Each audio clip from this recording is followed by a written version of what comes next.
Hey, good afternoon, everybody, and welcome back. I thought it would be useful today to basically do sort of a workshop, like a writing workshop for the research design. Now, the most important part of this assignment is really forming a research question and thinking concretely and analytically about a topic. This is a difficult thing to do because it's sort of mechanical. We're often inclined to think about questions in terms of what's good and bad or what's preferable. And those are important questions, certainly. But when we study politics and voting and behavior, we want to understand variation in behavior and why it differs and how differences become consequential in voting or in politics or in whatever way we're interested in looking at. And so today, what I plan to do is discuss a number of different example topics or even questions that fall under the different units that we've had in the class. And what you're looking at right now is a document with some potential research design topics that I have come up with and that I want you to, just as a reminder, everybody, try to remain muted just so that we can minimize interruptions. At some point, of course, I do want to encourage you to speak up and maybe we can even have a discussion. But at this point, let's try to minimize the interruptions. So let's go unit by unit, and I can talk to you about some of the different research topics or questions that would be especially useful or illuminating for us in our class.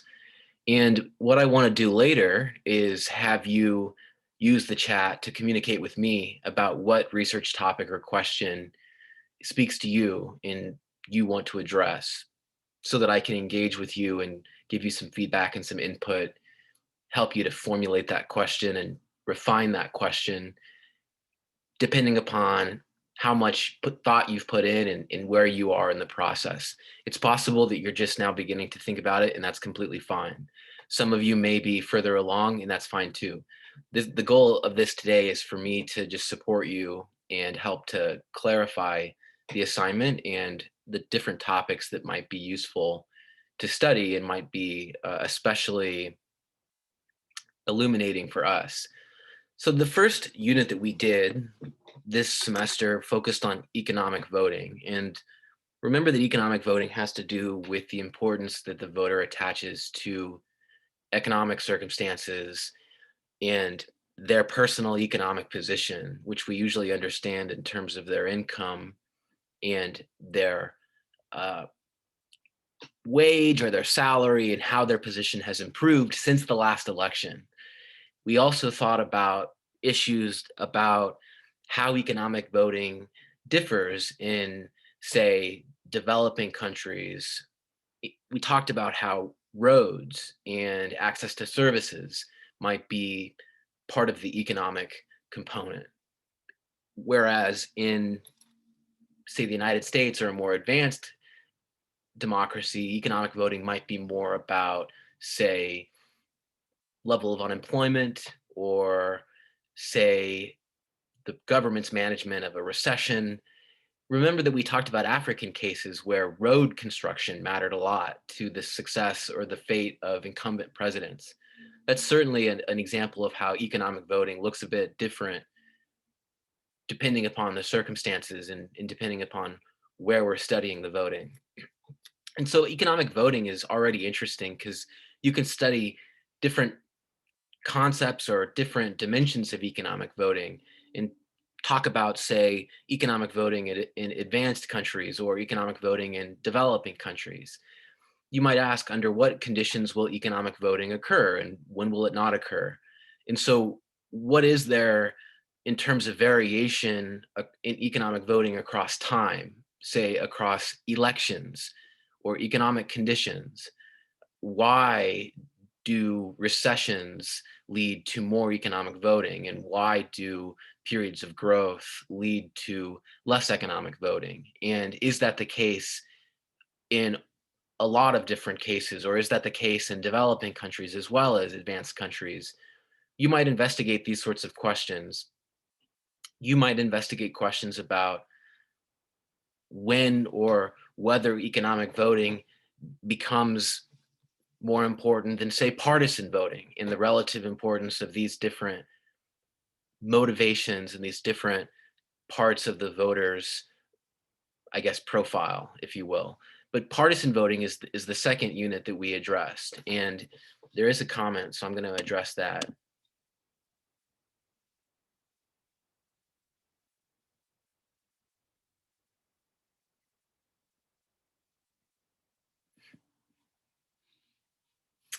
Um, I'm sorry, we don't have much time for that.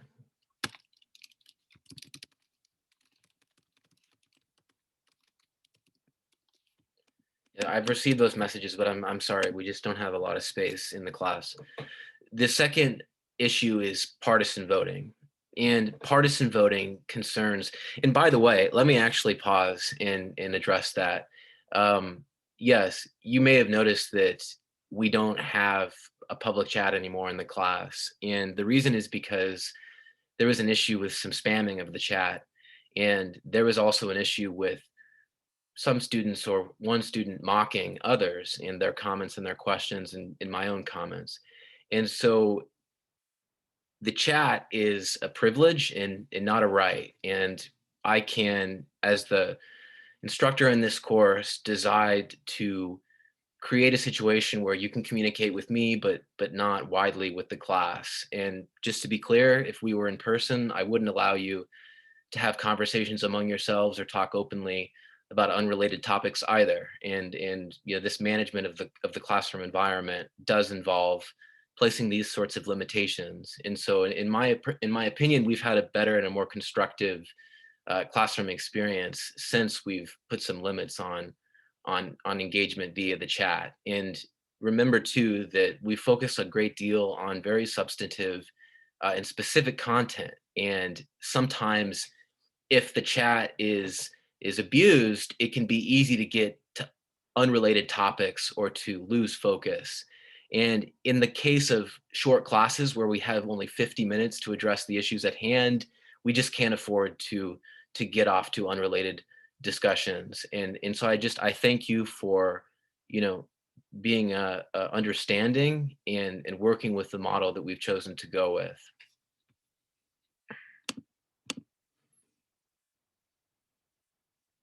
Yes, Lawrence, I will be posting this on CAT courses. You'll have full access to it. You can use these in any way you wish. So this is for you. I made it for you. I'm going to make sure that you have access to it.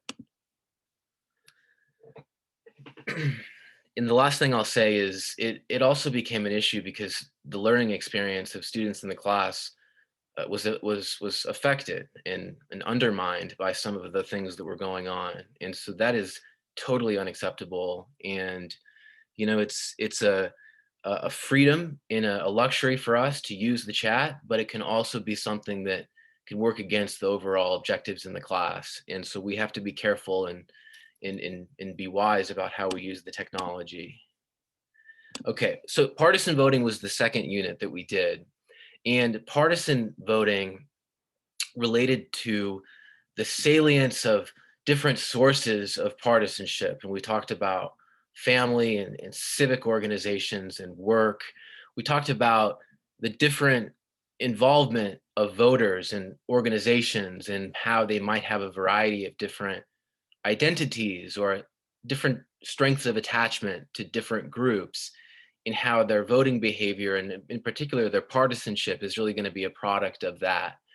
And so a question for you is, you know, what is the salience of different sources of partisanship, and why do family or civic organizations or work ties prevail for some voters, whereas church or other organizations prevail for other voters? And why is it that a particular association or or family background is more important than, say, economic considerations. And so you might address partisan voting in a variety of different ways, in creative ways.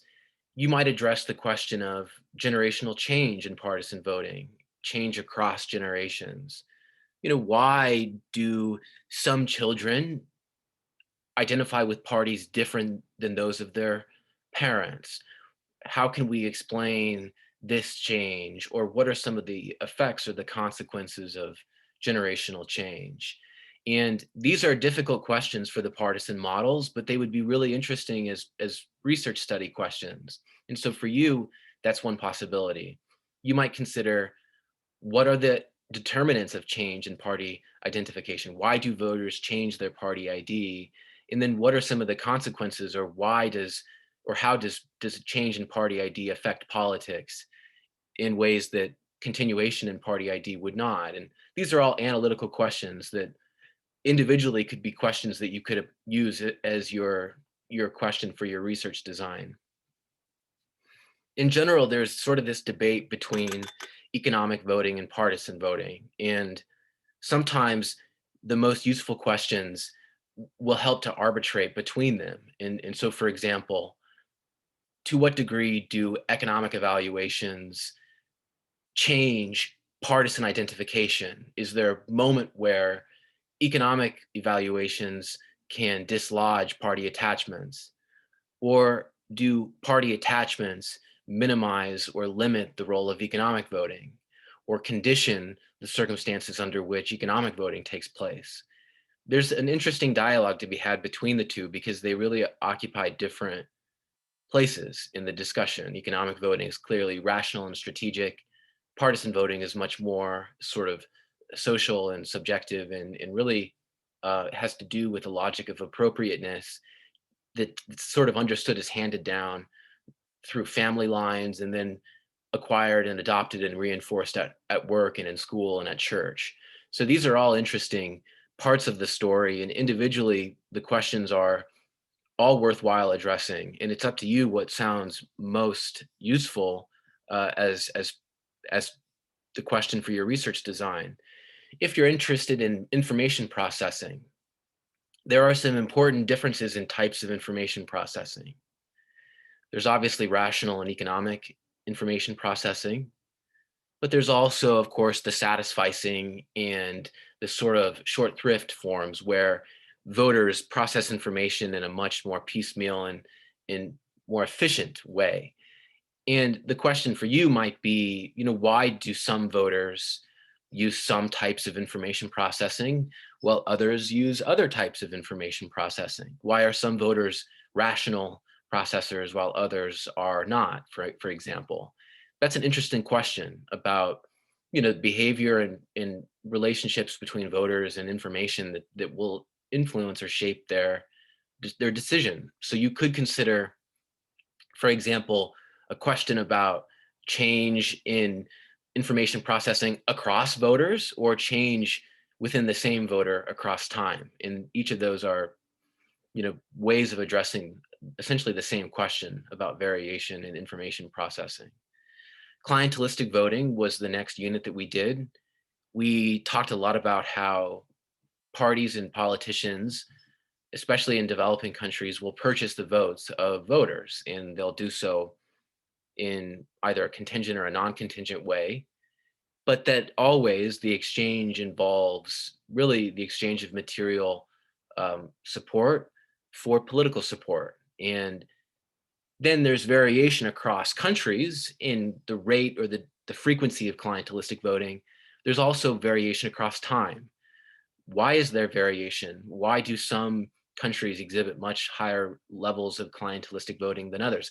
Why do 35% of Dominican Republic voters report an experience with clientelism, whereas fewer than 5% of Chilean voters report an experience with clientelism? That's an interesting variation. It's a question.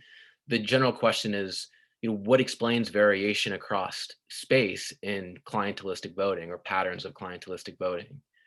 You might also, though, address questions about how clientelistic voting evolves within a voter group or within a constituency, why it becomes less or more important for voters, why it becomes less or more important in politics. And those are questions about clientelistic voting and how it changes across time within a voter group, or the way it grows or wanes. And so you could address that within the context of a single country where you compare periods of time.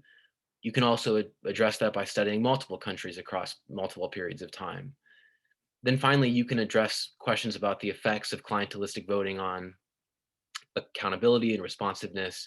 For example, do countries with higher levels of clientelistic voting also exhibit less responsive government or legislatures? Is it the case that higher levels of clientelistic voting are also correlated with higher levels of political instability or higher levels of party system change?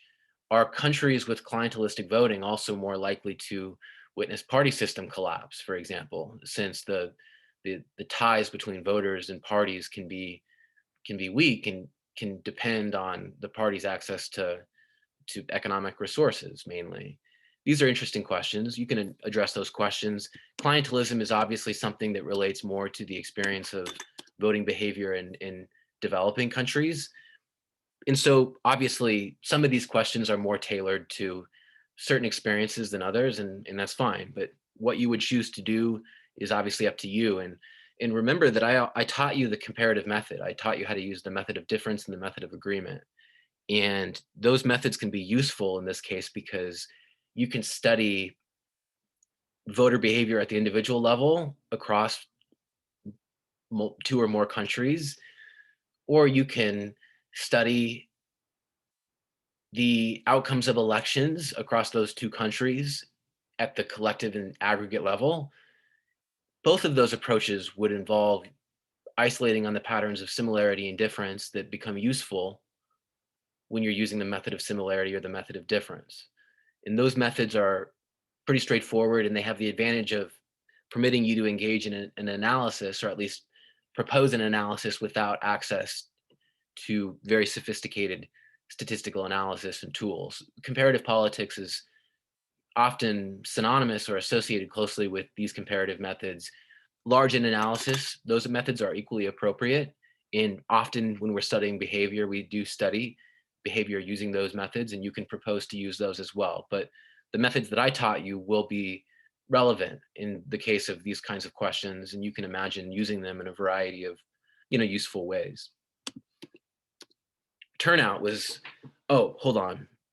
Elite capture and voting. So elite capture and voting, we talked a lot about secret voting and the switch from public to secret voting, and in particular, the introduction of a secret ballot and how this affects elite capture and influence over voters, and how it can affect the fate and the support for right-wing parties in particular.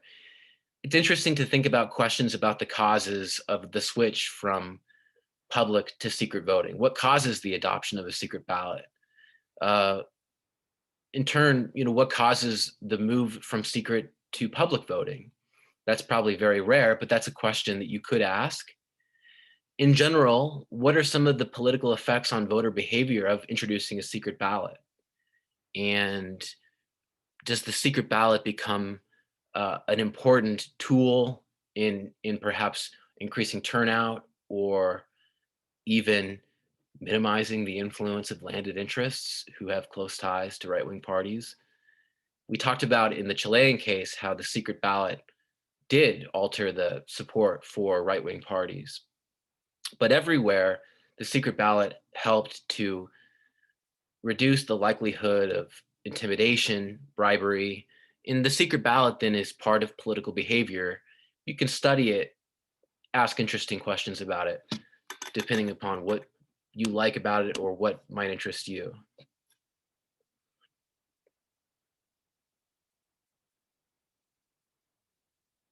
Yeah, you can do that. You can certainly incorporate some elements of a different subject. I would like you to form a research question based on what we studied in the class, but when you form an argument or propose an argument, you can certainly draw liberally on a variety of perspectives. And so Hargan is asking in particular if it's possible to draw on some elements of different subjects like psychology concepts. And the answer is, of course. And so I want you to form a research question based on what we study in the class. But when you form an argument and develop a perspective, a hypothesis that could purport to explain the variation, yeah, you could certainly use any number of concepts or ideas, and that would be a fruitful way of developing and using your interests if you're a student, for example, who does use concepts from psychology, because political psychology is a big part of political behavior. So you can definitely do that.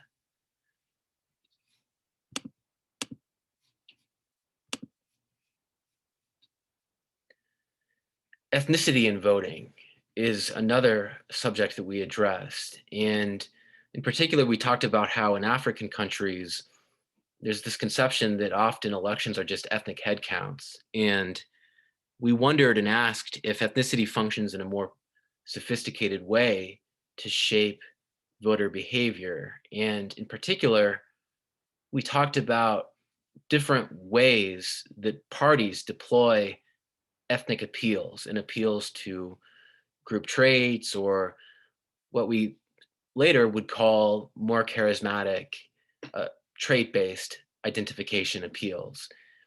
Ethnicity in voting is an interesting angle to take because you might ask, for example, why does the role of ethnicity in voting vary across groups, time periods, or across countries as well? For instance, why is ethnic voting quite common in South Africa, but maybe less so in other countries? I can't name them, but I know that we saw in class that South Africa exhibits high levels of ethnic voting.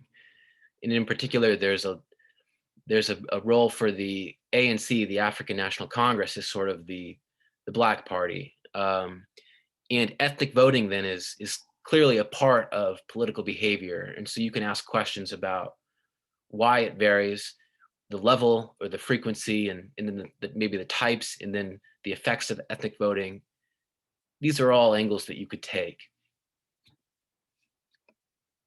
Turnout in advanced democracies was also an issue that we addressed, and we talked about variation and the causes of that variation, and why, for instance, many Northern European countries have rates of participation and turnout in the 80% and 90% range, whereas the United States has a turnout rate of about 55 to 60% in the best elections, although in the most recent election it was substantially higher. The general question is, why does voter turnout vary across democracies? And why does it vary across advanced democracies? What are the institutional determinants? What institutional differences produced this variation in turnout? What are the political and economic determinants? For example, do certain elections or types of elections generate larger turnout than others? What about the economic component of turnout? Does the economic circumstance drive people to the polls, or does it make them apathetic if, for example, they don't sense that there's any sort of economic distress? These are all questions that you could ask, and you could ask analytical questions about the causes of variation in turnout. And you might argue that any number of these factors should play a role, and you might design a study that attempts to explain and investigate that question. In developing countries, turnout is clearly also an issue, and we asked about variation among new democracies in turnout, as well as the institutional determinants of turnout and variation in turnout, that is. Remember that we're always thinking about the variation. When we design a study and when we try to answer a question, when we form a question, we want to form a question about some variation. Why does turnout vary across new democracies? Why is turnout higher in some new democracies and lower in other new democracies? What are the institutional, political, or economic causes of variation in turnout in developing countries? What is the role of election experience in lower levels of election experience? Another notable dimension of the discussion in our class, because we talked about how new democracies have a different a different experience or background with democracy and elections, and that lack of election experience can sometimes affect behavior in ways that wouldn't be the case or relevant in obviously an advanced democracy that's been under democratic rule for many generations.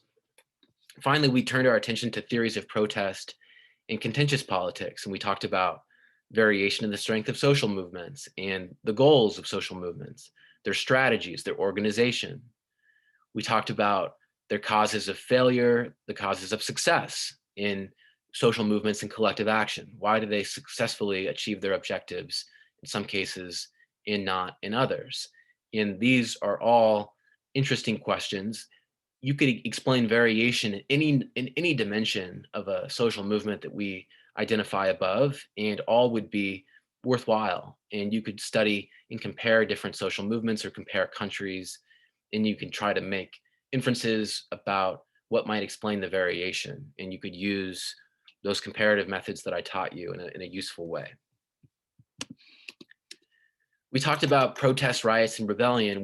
We read about India, and we learned about political fragmentation and how it creates leverage for minorities because they can essentially exchange their votes or use the promise of their votes to secure a promise of protection from violence.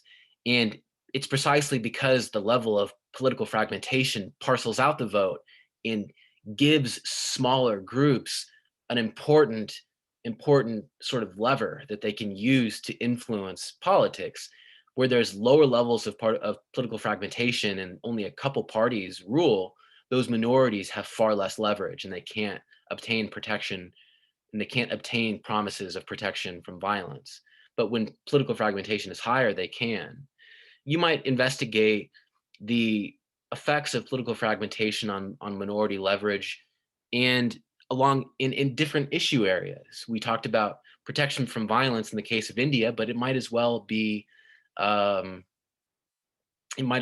securing freedoms or autonomies or the right to have your own schools or teach your language or obtain public support or funding for your group. It could be any issue, right? It doesn't need to be protection from violence. It happens to be the case that in India, protection from violence is the key issue and the key need of the minority group. And in that case, it's Muslims.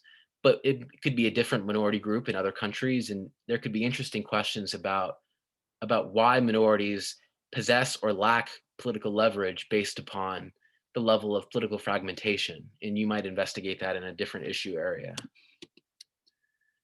Parties also occupied our attention, and we talked about cross-party variation in the goals and the structures of parties and the causes and the effects. Why, for example, are some parties divided while others are unified? Why do parties differ in their goals, with some pursuing policy, others pursuing power? What accounts for this variation? And how then do differences between parties affect politics in important ways? And on a broader level, what about variation between countries in things like voter mobilization by parties? Parties are supposed to mobilize voters and connect them and engage them in politics, but some countries exhibit higher levels of mobilization than others.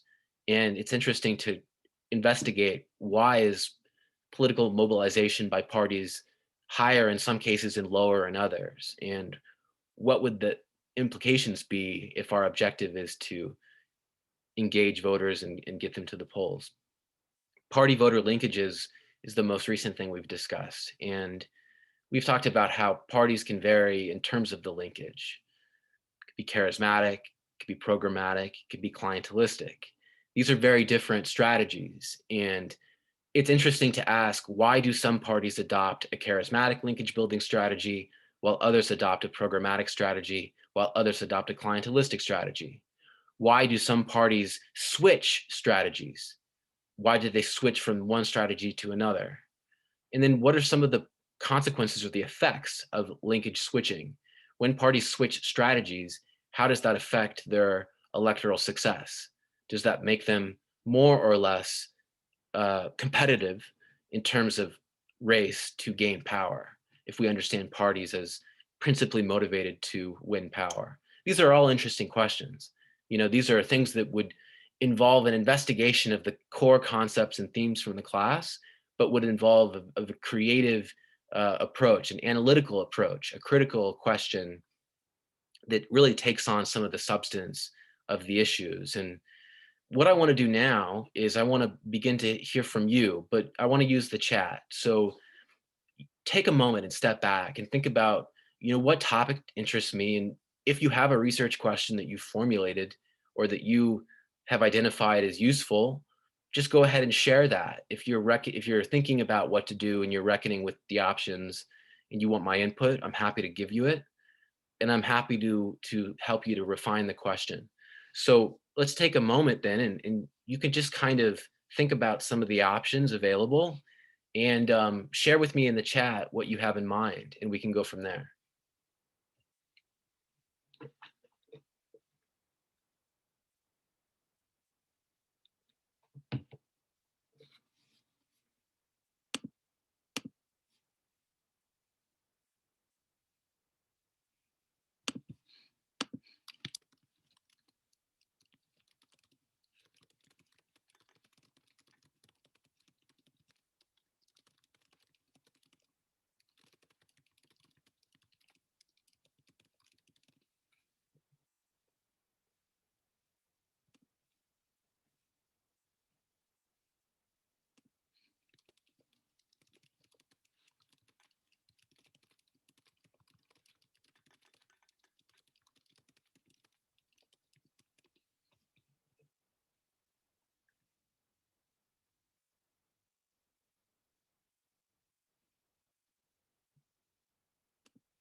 Some of you, all of you, are really interested in this, and I'm so happy to hear that. And you've got great ideas too.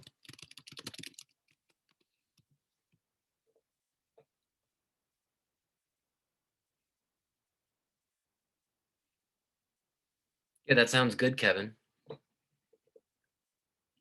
Sounds good.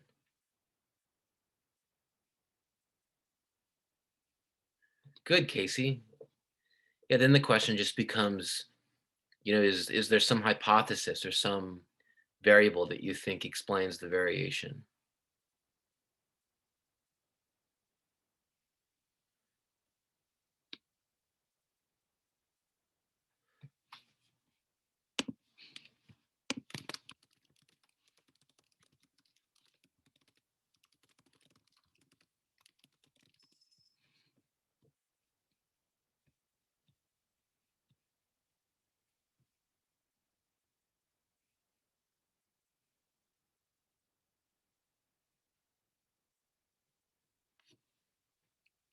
Yeah, Oscar, that sounds good to me.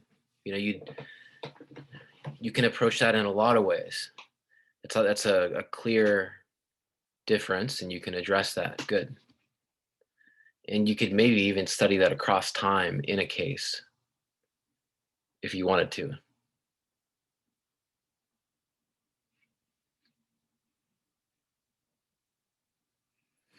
Good, Edith.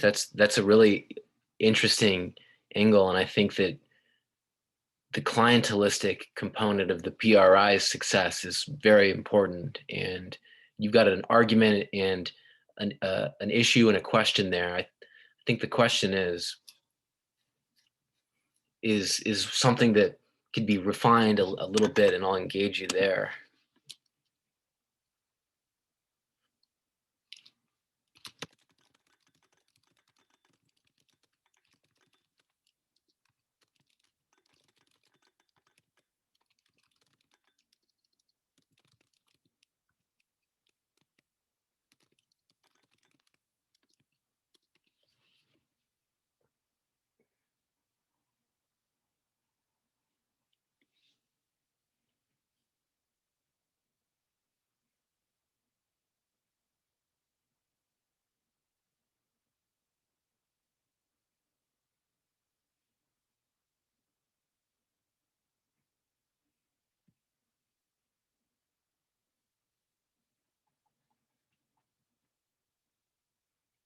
Ishan, an interesting question might be why some minority groups more successfully obtain rights than others, and why, if you think about them as movements, right? Why some obtain bigger or better concessions than others in this struggle to obtain rights.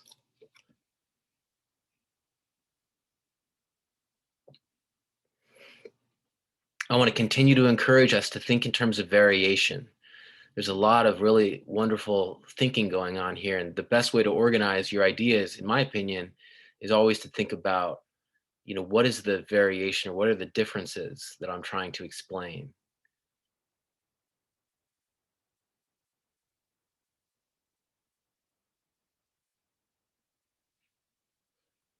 No problem, Jacqueline. It's my pleasure. And partisan voting would be a great topic, and the generational change issue is really interesting. Maybe you could ask why generational change occurs and why it does not, why some generations choose new party IDs compared to those of their parents, and why some don't. Interesting idea.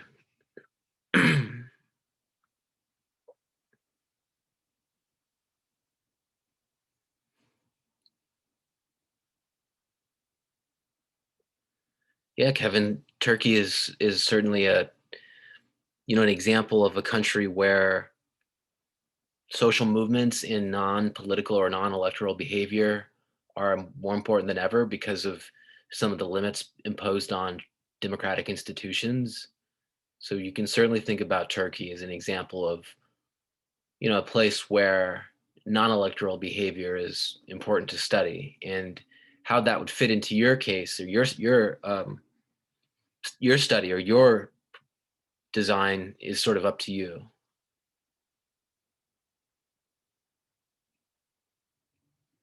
Yeah, Santiago, I'm happy to help you. Let me give you something to work with.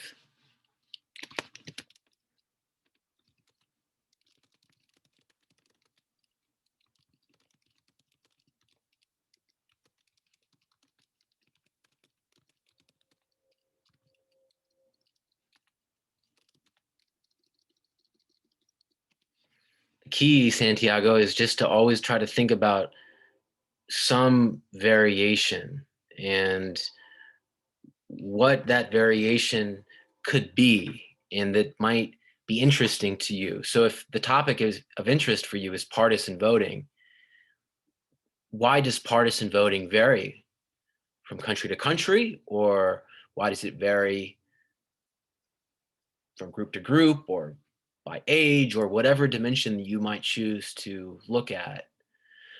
I want to let you know, everybody, that we have such an outpouring of brainstorming that I'm probably going to struggle to get to everybody, but I'm going to do my very, very best to reach everyone. Yes, Edna, that's a great question. What I would suggest you do, Edna, is you choose between causes or effects, because there's so much there that you might really only need to address one side of it, but either of them would be interesting, depending upon what sounds good to you.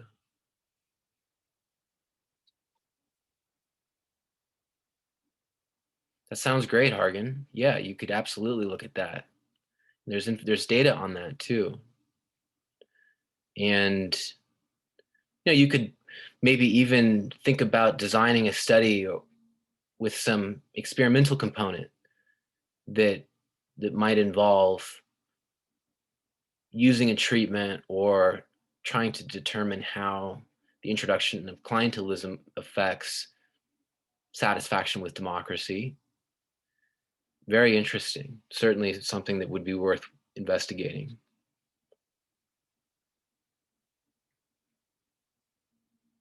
Yes, Lewis, that sounds good. You would just maybe want to ask, how is how is politics affected by clientelism, or how is politics in countries with clientelism different than politics in countries without clientelism? And so you would need at least one case of both, right? And so you'd want to look at some variation and try to form a question around that variation.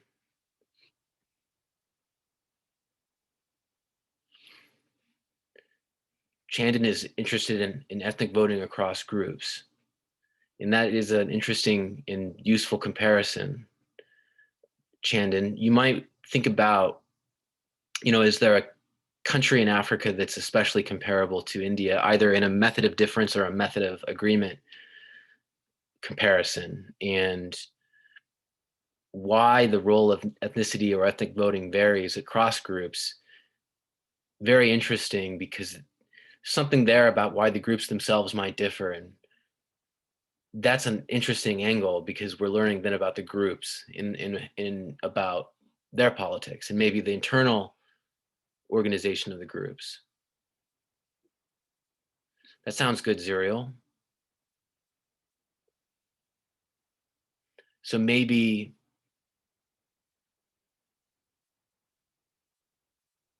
okay, so yes, Zuriel, similar question, why ethnic voting varies across groups, or why ethnic voting varies across time periods, or why ethnic voting varies across countries.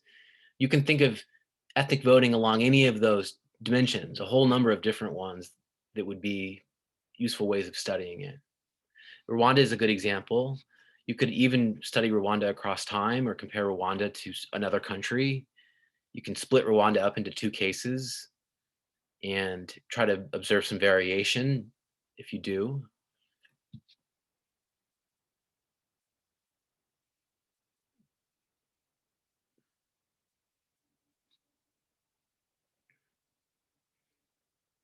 So Brittany's interested in types of economic voting. And it might be interesting to think about what type of economic voting is most conducive to democratic accountability.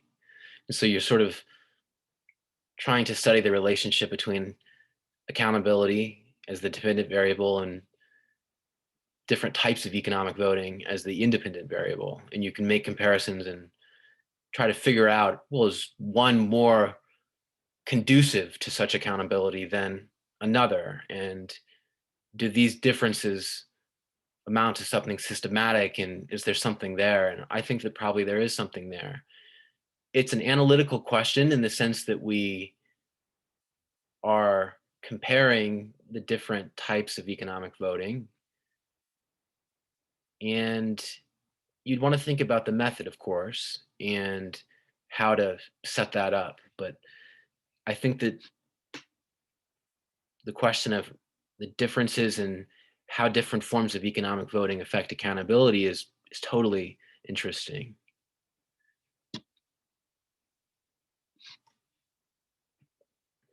Yeah, Ishan, that sounds like an interesting way to measure or try to gauge.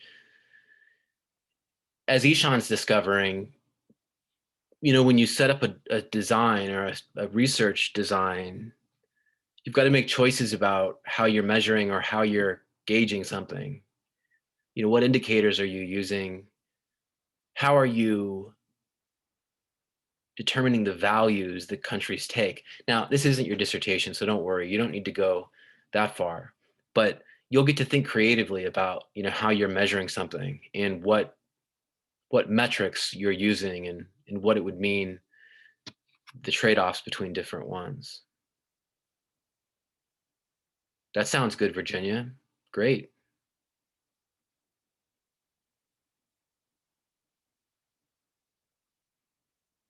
No problem, Ernie. It's my pleasure.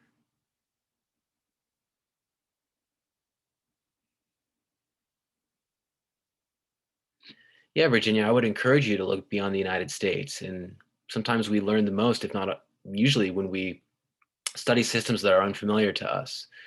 And we often produce the most novel insights because, you know, we're able to get some distance from it and maybe see it with fresh eyes. Don't be afraid of stepping outside of the comfort zone. And I know that none of us are, but really lean into it, and see what you can learn or what you can conjure up with some of these different comparisons. That sounds good, Hargan. I think you're off to a great start. Collins, it sounds like you're asking, why do people change parties? And why do they change parties? Why do they choose a party identification different than those of their parents? That's your question right there. Why do people change parties from those of their parents? That sounds excellent. I think you're off to a great start. Because clearly some people do, right? And partisan voting doesn't always actually happen. Sometimes we have a different party identification or no party identification as compared to our parents. Yeah, or any clientelistic voting and elite capture and voting, those are really interesting topics.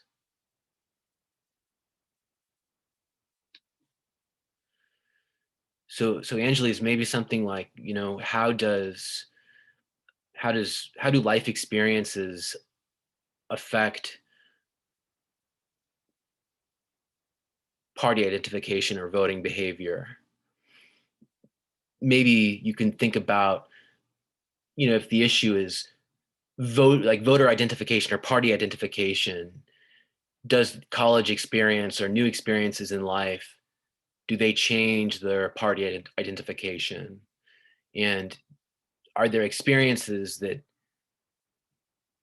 change the course that they previously were on as a result of their family and their upbringing? Interesting. Yeah, and Ernie, those are really interesting topics, aren't they? Kimberly says, so Kimberly, I think that with ethnicity and voting, an interesting question along the lines of what you're thinking about is why is ethnic voting more common in some countries and less common in others? Or why is ethnic voting more common at some time periods and less common at other time periods? Is there some variation across space or time that you observe that would be an interesting basis for a question?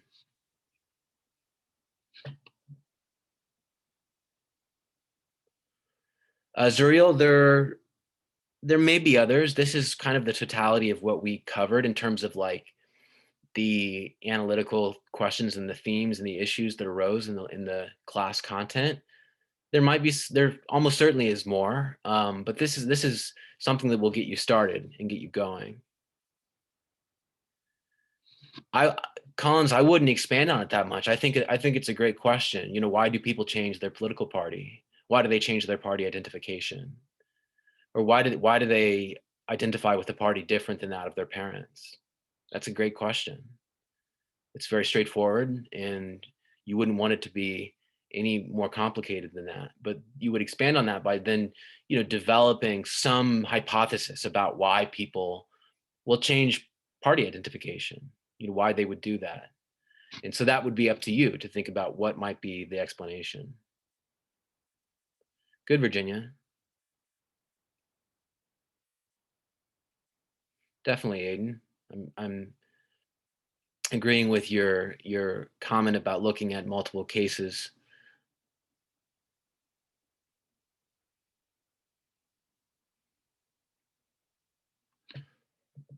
So Jocelyn, an interesting question is, maybe why does the strength of social movements vary from social movement to social movement? Why are some social movements stronger than others?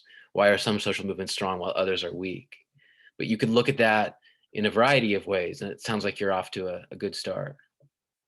We're just about done here. There are two more things that I want to address, and Marilyn has the last idea that I want to engage with here. And because there was so much input from you all, I wasn't able to use the chat to engage with all of you, but I'm hoping that I was able to get to each of you individually. But Marilyn, hold on. Those of you who are needing to go are free to go, but I want to address this last idea. So Marilyn, it sounds like what you're saying is what causes generational change in party ID, and it sounds like, in your view, change in the political climate can alter party identification. So the question might be, why does party identification change across generations?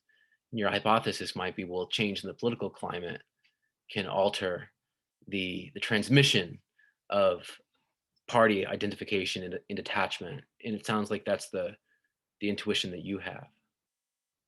All right, everybody, we're out of time, and I've already kept you a little bit too late, but you're free to go, and I'll go ahead and post this document on CAT courses, and I'll see you on Wednesday.